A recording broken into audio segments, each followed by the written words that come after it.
నాకు రక్షణయే.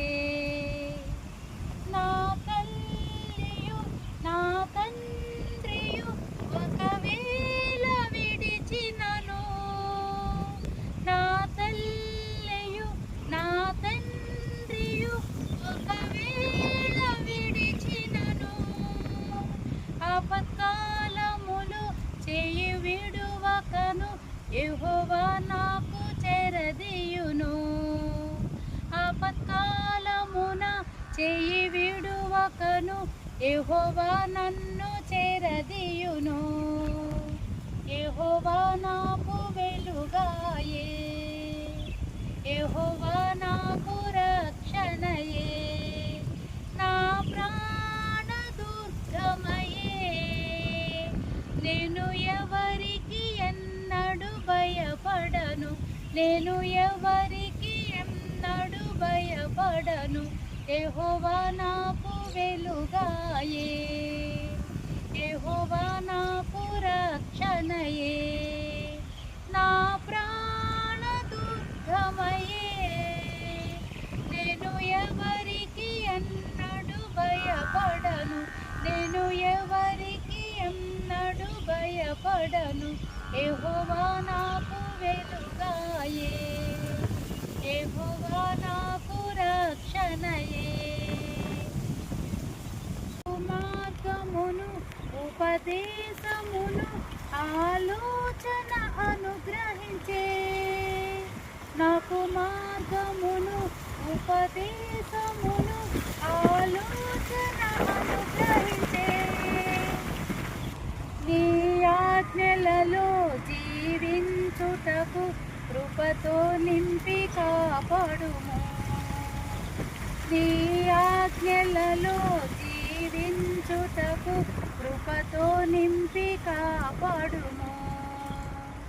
యెహోవా నాకు వెలుగాయే, యెహోవా నాకు రక్షణయే.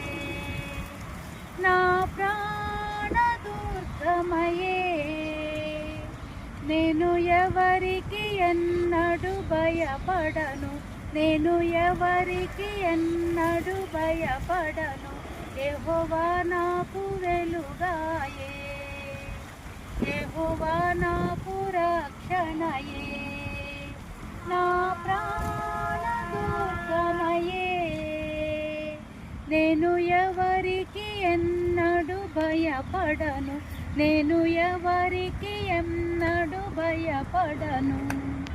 దేవస్తోత్రం నాయన, పరిశుద్ధాత్ముడా, దయగల తండ్రి, ప్రేమపూర్ణుడా, ఆది సంపన్నుడా, నీకు వందనములు స్తోత్రములు చెల్లించుకుంటున్నాం రాజా. ప్రభా, ఇదిగో తండ్రి, మాకు ఇచ్చిన ఈ సమయాన్ని బట్టి దేవా, ఇదిగో ఈ కొద్దిపాటు మరి వాక్యము ప్రభా తండ్రి, నీ యొక్క నామంలో ప్రభా తండ్రి మేము వివరిస్తుండగా నాయన నీ సహాయం మాకు దయచేయండి, నీ పరిశుద్ధాత్మ నడిపింపు మాకు దయచేయమని యేసయ్య పరిశుద్ధమైన పాదాలు పట్టుకుని అడుగు వేపుకుంటున్నాం తండ్రి. ఆమేన్. చిన్న వాక్యం మనం చదువుకున్నామండి. ఆ కాలమున శిష్యులు యేసునద్దకు వచ్చి, పరలోక రాజ్యములో ఎవడు గొప్పవాడని అడగగా, ఆయన యొక్క చిన్న బిడ్డను తన ఎద్దకు పిలిచి వారి మధ్యను నిలవబెట్టి ఇట్లనేను, మీరు మార్పు నొంది బిడ్డ వంటి వారైతే గాని పరలోక రాజ్యములో ప్రవేశించరని మీతో నిశ్చయముగా చెప్పుచున్నాను. తాను తగ్గించుకుని వాడెవడో వాడే పరలోక రాజ్యములో గొప్పవాడను, మరియు ఇలాంటి యొక్క బిడ్డను నా పేరట చేర్చుకునేవాడు ధన్యుడు. దేవుడు ఏం చెప్తున్నారు అంటే, పరలోక రాజ్యంలో ప్రవేశించబడాలి అంటే చిన్న సంగతి కాదండి. ఇక్కడ కొన్ని షరతులు ప్రభు మనకి ఇచ్చారు. ఈ లోకంలో అన్ని విషయాల్లో ఈజీగా జీవించేయచ్చు, కానీ పరలోక రాజ్యంలో ప్రవేశించాలి అంటే కొన్ని షరతులు మనకి ఇచ్చారండి. ఆ షరతులు మనము పాటిస్తేనే పరలోక రాజ్యానికి మనం వారసులం అవుతామండి. అయితే చాలా మందికి ఈ విషయం అర్థం అవ్వదు. కానీ ఏదో ఈ లోకానికి సంబంధించినవి, సేవకు సంబంధించినవి, మనుషులకు సంబంధించినవి కొన్ని నేర్చుకుని సేవ చేసేస్తున్నాము, పరలోక రాజ్యం మనకు వచ్చేస్తుంది అని మనం భ్రమపడుతూ ఉంటామండి. కానీ ప్రభువారు మనకు ఆల్రెడీ అన్నీ ఈ లేఖనంలో చెప్పేశారండి. దేనికి ఏది అనేది చెప్పేసి మనకి ఈ లేఖనం ఇచ్చారండి. అయితే చిన్న బిడ్డ ఎలా ఉంటుంది? చిన్న బిడ్డ ఎలా ఉంటారండి? కల్లా కపటం ఉండదండి. మనము కొడితే ఏడుస్తారు, మనం నవ్విస్తే నవ్వుతారు. అయితే ఆ నవ్వులోనూ కపటం ఉండదు, ఆ ఏడుపులోనూ కపటం ఉండదండి. కానీ మనుషులు అయితే ఏడుపులోనూ కపటం ఉంటుంది, నవ్వులోనూ కూడా కపటం ఉంటుందండి. అందుకే ప్రభువారు పరలోక రాజ్యం చేర్చబడాలి అంటే ఈ చిన్న బిడ్డ స్వభావం కలిగి మనం జీవించాలి. అంటే చిన్న బిడ్డలో ఏముండదు? కక్ష ఉండదు, క్రోధం ఉండదు, ఒక ఎదుటి వారిది మాకు కావాలి అనుకునే మనసు ఉండదు, అసలు ఏమీ ఉండదు అన్నమాట. అంతా కూడా మరి చాలా పీస్ఫుల్నెస్గా ఆ చిన్న బిడ్డ ఫేస్ ఎలా ఉంటుందండి? మనం ఎన్ని బాధల్లో ఉన్నప్పటికీ కూడా ఆ చిన్న బిడ్డను మనం చూసామనుకోండి, చాలా మనకి కూడా చాలా సంతోషంగా ఉంటుంది అన్నమాట, పీస్ఫుల్నెస్గా ఉంటుంది. ఎందుకంటే ఆ చిన్న బిడ్డ ఫేసు ఆ హృదయంలో ఏది ఉండదు అన్నమాట, ఏది ఉండదు. మనలోనైతే ఎన్నో ఉంటాయి, మన నవ్వులోనూ మరి చాలా తేడా ఉంటుంది, మన ఏడుపులోనూ చాలా తేడా ఉంటుంది. మనం ఏడ్చినా నవ్వినా కొన్ని విషయాల్లో యాక్టింగ్లు కూడా ఉంటాయి. కానీ చిన్న బిడ్డ ఏడ్చినా ఏమీ యాక్టింగ్ ఉండదు, నవ్వినా యాక్టింగ్ ఉండదు. మనము ఒక దెబ్బ కొట్టి మళ్ళీ రామ్మ అంటే మన దగ్గరికి వచ్చేస్తారు.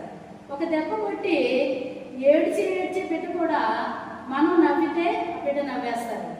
అలాగా మరి చిన్న బిడ్డ ఒక స్వభావాన్ని ప్రభువారు ఇక్కడ కొలికి చేశారు మనకి. ఈ చిన్న బిడ్డ స్వభావం కలిగి ఈ లోకంలో మనం ఎలా జీవించాలో చెప్పి ఉన్నారు. చిన్న బిడ్డ స్వభావం కలిగి ఉంటే ఈ లోకంలో ఎలా జీవిస్తామండి అంటే, లోకంలో జీవించలేమేమో కానీ ఆత్మానుసారంగా అయితే మనము జీవించగలుగుతామండి. ఎప్పుడైతే యేసు ప్రభు వారిని మనము మన హృదయంలోకి, మన తలంపులోకి, మన ప్రవర్తనలోకి ఆయన ఆహ్వానించుకున్నామో మనము చిన్న బిడ్డ స్వభావం కలిగి జీవించగలుగుతామండి. అంటే లోకాన్ని మనం పక్కన పెట్టేయాలి, లోక సంబంధించినవన్నీ కూడా మనం డివైడ్ చేసేయాలి. మనం దేవుడితోటి సహవాసం చేస్తే దేవుని ప్రతి ఒక్క స్వభావం కూడా మనకి లభిస్తాయండి. అందుకనే పరలోక రాజ్యానికి మనం వెళ్ళాలంటే శిష్యులు అడిగారు ఎలా ఉండాలి, చిన్న బిడ్డను పోల్చారు ప్రభువారు. మరి చిన్న బిడ్డ స్వభావం కలిగి మనం జీవించినప్పుడు మన పరలోక రాజ్యంలో అడుగు పెడతామండి. ఇది కాకుండా మరి ఇంక ఏవేవో ఈ లోకంలో ఎన్ని చేసినప్పటికీ కూడా పరలోక రాజ్యానికి మనకి అనుమతి ఉండదని ప్రభువారు ఖచ్చితంగా మనకి చెప్పడం జరిగిందండి. సేవ అంటే మరి ఏవేవో అయ్యి నేర్చుకుని సేవ చేయడము అది వేరు. అయితే పిలువబడ్డవారు ఉంటారు, మరి ఏర్పరచబడ్డవారు ఉంటారండి. పిలువబడ్డవారికి ఎక్కువగా లోకాన్ని చూస్తారు. లోకంలో నేను ఎంతగా ఎదుగుతున్నాను, లోకస్తుల్లో నేను ఎంతగా మరి ఉన్నాను అనేది చూస్తారండి. అంటే లోకం కోసమే ఎక్కువగా సేవ చేయాలి అనే ఒక భావం వారిలో కనిపిస్తూ ఉంటుంది. కానీ ఏర్పరచబడ్డ వారిలో దేవుని దృష్టిలో మనం పడుతున్నామా లేదా, మన యొక్క క్రియలు, మన యొక్క ఆలోచనలు, మన యొక్క నడవడికి, మన యొక్క ఇష్టాలు ఇవన్నీ కూడా దేవుని దృష్టిలో ఉన్నావా లేదా, దేవునికి ఇష్టకరంగా ఉన్నాయా లేదా అనేది మనం ప్రతిదీ కూడా దేవునిలో ఒక అర్థంలో ఎలా చూసుకుంటామో దేవునిలో అలా చూసుకుంటూ ఉంటామండి. అది దేవుని చేత ఏర్పరచబడ్డ వారికి ఉన్న స్వభావం, గుణగణాలు. అయితే పిలువబడ్డవారు దేవుని దృష్టిలో ఎలా ఉన్నామనేది చూసుకోరు, కానీ లోకం దృష్టిలో మనం ఎలా ఉన్నాము అనేది చూసుకోవడం జరుగుతుందండి. అయితే ఇక్కడ ప్రభు వారు చెప్పారు, పరలోక రాజ్యం గురించి ఒక ప్రత్యేకత ఇచ్చారండి మనకి. ఈ లోకంలో సేవ అనేది వేరు, అయితే పరలోక రాజ్యం మనం చేరాలంటే కొన్ని క్వాలిటీస్ మనలో ఉండాలని ప్రభు చెప్తున్నారు. చిన్న బిడ్డని తీసుకొచ్చి ఈ చిన్న బిడ్డ స్వభావం కలిగి ఎవరైతే నా సేవ చేస్తారో వారిని మీరు చేర్చుకుంటే అక్కడ మీకు ప్రతిఫలము ఉంటుంది. అంటే సేవకులకి చెప్తున్నారు, విశ్వాసులకి చెప్తున్నారు, లోకస్తులకి కూడా ప్రభు చెప్తున్నారు. అంటే నా చిత్తంలో ఈ చిన్న బిడ్డలో ఏమీ ఉండదండి. అసలు లోకం చూడదు, ఆ చిన్న బిడ్డ ఏమీ ఉండదు, కల్లా కపటం ఏమీ ఉండదు. ఆ బిడ్డ స్వభావం కలిగి ఈ లోకంలో నా సేవ చేసిన, నాలో విశ్వాసులుగా జీవించిన, సేవకులుగా జీవించిన చిన్న బిడ్డ స్వభావం కలిగి ఉండాలి. అప్పుడు మనకి పరలోక రాజ్యంలో మనము ఉంటాము. మన కుటుంబీకులు కూడా మనం ఈ లోకంలో దేవుణ్ణి ఎలా వెంబడిస్తున్నామో అది చూసి మన కుటుంబీకులు, మన బిడ్డలు కూడా అదే పరలోక రాజ్యంలో అడుగు పెట్టగలుగుతారండి. అందుకనే యేసు ప్రభు వారు ఈ చిన్న బిడ్డని పోలి నడుచుకోమన్నారు. ఈ చిన్న బిడ్డను పోలి నడుచుకుంటే పరలోక రాజ్యం ఉంటుందన్నారు.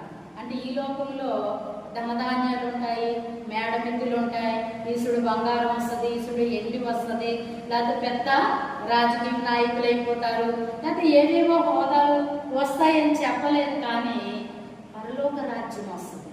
చిన్న బిడ్డ స్వభావం అసలు ఏమీ ఉండదు. తన ఒక ఫేస్లో కూడా క్లారిటీగా ఉంటుంది, చాలా అందంగా. అసలు ఆ బిడ్డ ఫేస్ చూస్తే మనకి ఎన్ని బాధలు ఉన్నా సరే మర్చిపోతామండి. అంటే మరి ఇన్సైడ్ అవుట్ సైడ్ కూడా ఒకేలాగా తన ఒక ఫేస్ ఉంటుంది. మనము కూడా అలా ఉండాలని ప్రభు ఆశపడుతున్నారండి. మనం అలా ఉంటున్నామా? అసలు అలా ఉండలేదు కదండి. మరి ఒక్కొక్క మనిషి దగ్గర ఒకలా ఉంటాము, లేకపోతే దేవుడి విషయంలో ఒకలా ఉంటాం, మనుషుల విషయంలో ఒకలా ఉంటాం, లేకపోతే ఇన్సైడ్ ఒకలా ఉంటాం, అవుట్ సైడ్ ఒకలా ఉంటాం. అయితే మనం ఎలా ఉన్నప్పటికీ కూడా దేవుడు చెప్పింది చేస్తున్నామా లేదా, దేవుడు చేయమన్నది చేస్తున్నామా లేదా? అమ్మో దేవుడు చేయమన్నవి చేస్తే మనకి శ్రమలు వచ్చేస్తాయి, మనకి నిందలు వచ్చేస్తాయి, మనకి లోటులు వచ్చేస్తాయి, సాతాను శోధిస్తాడు, మనుషులు నిందిస్తారు. మనం ఎందుకు మనుషుల దృష్టిలో పడే సేవ అయితే కొన్ని నేర్చుకుని మరి మనం సేవ చేస్తే మనుషుల దృష్టిలో పడతాము. ఆల్రెడీ దేవుడు రక్షణ తీసుకున్నాక మనకు పరలోక రాజ్యం ఎలాగా ఉంటుంది అని చాలా మంది భ్రమపడుతూ ఉంటారు. భ్రమపెట్టే ఆత్మ కలిగి కూడా ఉంటారండి. కానే కాదు. ఈ లేఖనంలో ప్రభు ప్రతి దానికి కూడా ఒక షరతులు పెట్టి చెప్పారండి. ఇందులో అన్ని నిజాలండి. ప్రభు మరి అలనాటి శిష్యుల్లో కూడా మరి ఇక్కడ రాంగుగా జీవించిన వారికి ఏం ప్రాప్తించిందో, మరి రైట్గా జీవించే వారికి ఎలాంటి మరి గొప్ప ఆశీర్వాదాలు వచ్చాయో అన్నీ కూడా మనం చూసామండి. మనం చదువుతున్నాం కనుక ప్రభు వారు ప్రతిదీ కూడా ఈ భూమి మీద ముందుకి మరి వచ్చేది జనాభా పెరిగేది ఉంది కనుక ఆల్రెడీ ప్రభు వారు ప్రతిదీ కూడా లెక్కించారు కనుక సేవకులు ఎవరు కూడా ఇవన్నీ చూడట్లేదు. కానీ ఏదో చేస్తున్నాము, మనుషులు మధ్యలో బ్రతకాలి కనుక సేవ చేస్తున్నాము అని సేవ చేస్తే అది మనుషుల మధ్యలోనే ఉంటుంది, కానీ దేవుని దృష్టిలోకి వెళ్ళదండి. దేవుని దృష్టిలో వెళ్ళాలి అంటే మనం కష్టపడాలి, మనం చెమట కూర్చాలి, త్యాగపూర్వకమైన సేవ చేయాలి. ఎన్ని లక్షల మందిని మధ్యలో వాక్యం చెప్తున్నాం అనేది కాదు, కానీ ఎంత తగ్గించుకుని దేవుడు పెట్టిన షరతులకు లోపడి దేవుడి చిత్తానుసారంగా జీవిస్తూ నిందించబడి హింసింపబడి లోటులు అనుభవిస్తూ మనం చిన్న సేవ చేసినప్పటికీ కూడా, రహస్య సేవ చేసినప్పటికీ కూడా మనం దేవుని దృష్టిలో పడుతున్నామా లేదా? మన చిన్న సేవ మనుషుల దృష్టిలో అది చిన్న సేవ అవ్వచ్చు, కానీ దేవుని దృష్టిలో అది చిన్న సేవ కానే కాదు. ఎందుకంటే ఆయన చిత్తానుసారంగా మనం చేసినప్పుడు ఆయన దృష్టిలో పెద్ద సేవ మనం చేసేది. కాబట్టి ఏదో చేసేస్తున్నాము అని కాదు, కానీ ప్రభు చెప్పింది ప్రతిదీ మనం చేస్తూ ముందుకు వెళితే పరలోక రాజ్యం కొరకైతే, మనకు పరలోక రాజ్యం కావాలి అనుకున్న వారైతే ఈ చిన్న బిడ్డను పోలి మనము జీవించాలి. ప్రతి విషయంలో కూడా చిన్న బిడ్డకి ఏది ఉండదు, కల్లా కప్ప ఉండదు. ఆ బిడ్డను పోలి మనం జీవిస్తే, ఆ బిడ్డను పోలి జీవించిన వారిని చేర్చుకున్న వారు మరి చాలా ఆశీర్వాదాలు ఉంటాయి అని ప్రభు చెప్తున్నారండి. కాబట్టి ఈ చిన్న వాక్యము దేవుడు దీవించును గాక. ఆమేన్. స్తోత్రములు నాయన. పరిశుద్ధాత్ముడా, దయగల తండ్రి, నీ పాదాల వందనములు ప్రభా. నీ ఆత్మానుసారంగా ప్రభా తండ్రి ఈ యొక్క వాక్యాన్ని ప్రభా కొనసాగింపు చేశారు.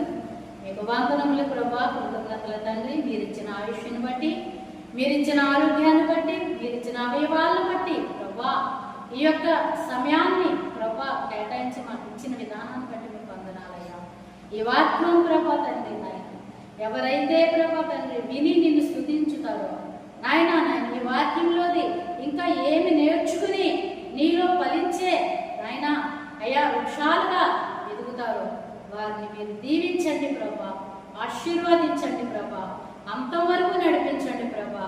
వారికి ఏ ఆటంకాలు వచ్చినా వారిని మీరే తండ్రి నడిపించి ప్రభా, అంతవరకు నడిచిన వారికి జీవ కిరీటం ఉందన్నారు. ఈ లోకాన్ని జయించి ప్రభా నాయన నీ జీవ కిరీటాన్ని పొందుకుని నీ పరలోక రాజ్యంలో అడుగు పెట్టడానికి ప్రతి ఒక్కరికి సహాయం చేయమని నాయన, నన్ను ఇంకనూ కూడా నీ యొక్క కృపతో నింపి నడిపించమని యేసయ్య పరిశుద్ధమైన పాదాలు పట్టుకుని అడిగి వేడుకుంటున్నాం తండ్రి.